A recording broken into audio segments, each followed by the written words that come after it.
Яны упэўнена ішлі да галоўнай мэты, даводзілі да дасканаласці напрацаваную з гадамі тэхніку, але эпідабстаноўка ўнесла свае карэктывы ў іх кар'еру.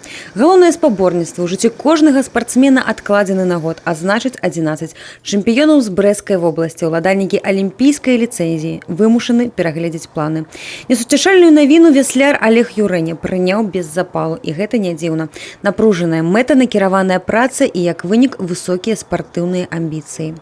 Как никогда этот год прошел у него очень плодотворно, особенно осенне-зимний период. Я знаю, что этот спортсмен большого потенциала, огромного потенциала, понимаете.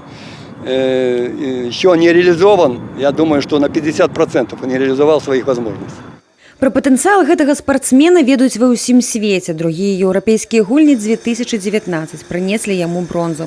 А яшчэ летась ён стаў чэмпіёнам свету ў фінальным заездзе байдарак-адзіночак на дыстанцыі 5000 метраў. Усе гэтыя поспехі, вядома, важныя, але галоўная вышыня, недасягнутая некалі ў Рыа, была, здавалася, так блізка.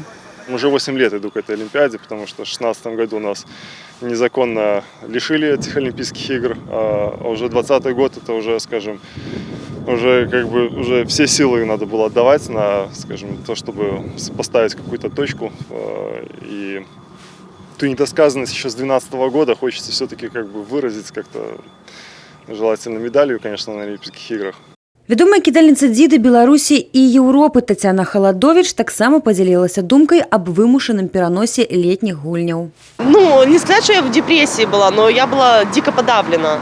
И только спустя, наверное, 3 дня я подумала, окей, хорошо, то, что я буду готовиться, у нас там чемпионат Европы в этом году. То есть его пока не отменяли, но когда отменили чемпионат Европы, но мы себе слабину не даем. Новые цели, новые. То есть Олимпийские игры не отменили, их просто перенесли на следующий год. Значит, через год мы все станем сильнее.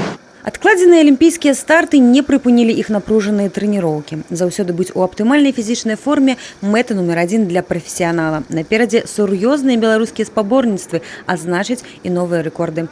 Софія Бережная, Тыгран Акапян, тэлерадыёкампанія «Брэст».